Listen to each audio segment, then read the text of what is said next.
Coucou, imagine ça, ton meilleur pote vit dans une autre ville et un jour, il te demande de venir de toute urgence. Aujourd'hui, il suffit d'acheter un billet d'avion et tu seras là dans quelques heures. Mais, et si tu vivais dans le passé, là où il n'y avait ni smartphone ni avion? Le voyage serait beaucoup plus mouvementé. Il y a 2 jours, tu as reçu une lettre d'un ami qui te demande de venir le voir le plus vite possible. Il a quelque chose d'incroyable et tu dois à tout prix le voir. Tu es intrigué et tu décides d'aller le voir le lendemain midi. Tu bois une grande quantité d'eau avant de te coucher pour te réveiller tôt. À l'aube, tu auras tellement besoin d'aller aux toilettes que tu te réveilleras.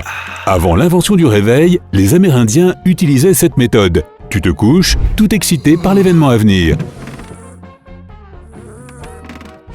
Tu te réveilles en ayant très envie d'aller aux toilettes. Il fait encore nuit dehors, alors tu as dû te réveiller trop tôt. Dans les toilettes extérieures, il y a un épi de maïs à la place du papier toilette. Ne me demande pas comment, mais beaucoup de gens s'en servaient, et même après l'apparition du papier.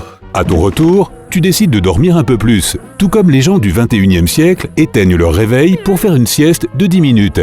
Tu t'attends à ce que le coq qui crie tous les matins te réveille, mais il est tombé malade. On dirait que tu vas dormir trop longtemps. Mais ouf, un knocker-upper toque à ta fenêtre et te réveille à l'heure. Knocker-upper? Dans de nombreuses villes où les gens travaillaient dans des usines, il y avait un homme dont la profession consistait à passer devant les maisons pour réveiller les gens, afin qu'ils ne soient pas en retard au travail. Il marchait avec un long bâton et frappait aux fenêtres. Tu veux te brosser les dents, alors tu broies quelques coquilles d'huîtres pour en faire de la poudre. Puis tu frottes ça sur tes dents pour enlever la plaque. Avant l'invention de la brosse à dents, les gens utilisaient tout, même le charbon de bois. Et en Europe, les gens riches assumaient leurs dents noires et sales à cause du sucre. C'était un produit très cher, et les pauvres noircissaient leurs dents exprès pour paraître riches. Ouais, on n'est pas trop fan de cette mode bizarre. Ne pas avoir une bonne hygiène dentaire peut paraître affolant, mais ce n'était pas tout à fait le cas à l'époque. Les aliments non transformés, tels que le blé, le riz, les fruits et les légumes, étaient naturels et sûrs, protégeant les dents et les rendant encore plus fortes. Tu veux prendre ton petit déjeuner, alors tu vas à la boulangerie. Elle n'est pas encore ouverte. Les horloges et les montres n'existaient pas encore à l'époque, alors les gens ne se souciaient pas beaucoup de l'heure exacte. Ce n'est que lorsque le premier chemin de fer a été ouvert que les gens ont commencé à vraiment surveiller l'heure pour ne pas manquer leur train. Les magasins et les boutiques n'étaient pas une exception. Il n'y avait donc pas d'horaire de travail clair. Le boulanger arrive enfin et tu achètes des petits pains frais. Tu rentres chez toi pour le petit déjeuner avec du lait et des petits pains. Tu n'as pas de frigo, mais tu as une grenouille. Pour éviter que le lait ne se gâte, les gens mettaient une grenouille dans un pot de lait. La peau de la grenouille sécrète des substances spéciales qui repoussent les microbes. Et ainsi, le lait ne s'acidifie pas. Curieux, mais vrai.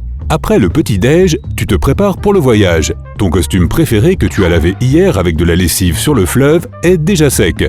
Tu prends une casserole, tu y mets des charbons chauds et tu repasses le costume avec cette casserole. Tu te rends à nouveau en ville pour louer une calèche. Tu paies le chauffeur et lui demandes de venir te chercher vers midi. Tu prévois d'arriver chez ton ami le lendemain matin et il faut l'en avertir. Tu rentres à la maison et tu écris une lettre.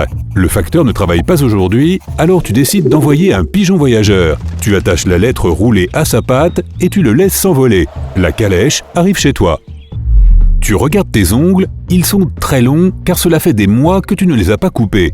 Oui, les longs ongles étaient autrefois un signe de luxe et de richesse, mais tu décides de les couper pour partir incognito sur la route.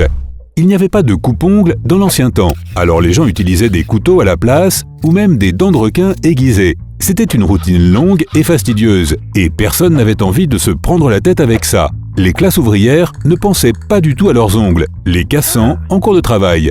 Juste avant de sortir, tu mets une boîte odorante dans ta poche. Ces boîtes contenaient une éponge trempée dans du parfum et étaient utilisées à la place de l'eau de Cologne. Se laver n'était pas courant à l'époque, et on pensait même que c'était nocif.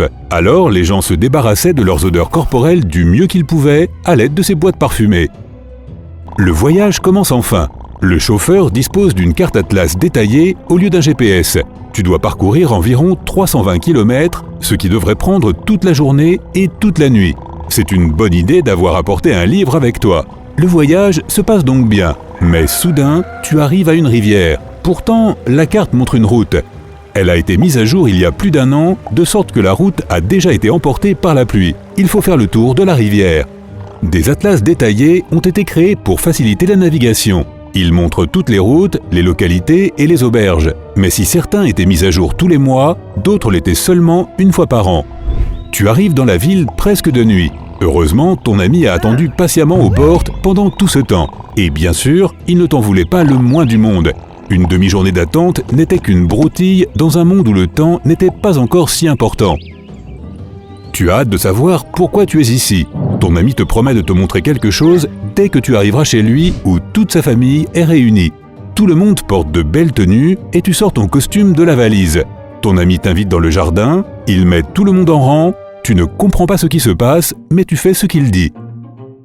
« Vous allez devoir attendre un peu, dit-il. »« Attendre quoi ?» demandes-tu. À ce moment, un grand homme apparaît près de la foule avec un étrange trépied. « Photographie », répond l'ami. Ce mot ne signifie rien pour toi, mais tu continues à te tenir debout. L'homme avec l'appareil photo demande de rester immobile et de dire le mot « prune ». C'était prune et pas cheese, qui étaient alors prononcés par les gens lorsqu'ils étaient photographiés. Cela donnait à la bouche un aspect plus sérieux et plus noble. Il était également difficile de sourire pendant 15 minutes, le temps de faire une seule photo. Et d'ailleurs, montrer ses dents n'était pas une très bonne idée. C'est pourquoi les personnes photographiées sur de vieilles photos avaient l'air si sérieux.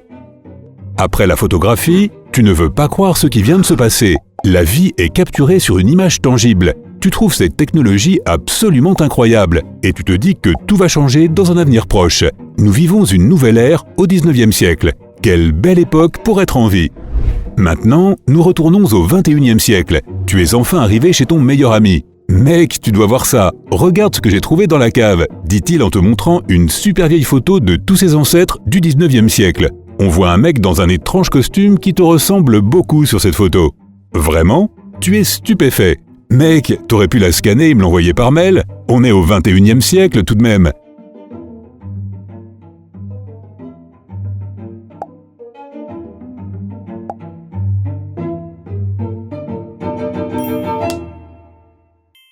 Si tu as appris quelque chose de nouveau aujourd'hui, alors mets un like à cette vidéo et partage-la avec un ami. Et voici d'autres vidéos que tu devrais apprécier. Il te suffit de cliquer à gauche ou à droite et de rester du côté sympa de la vie.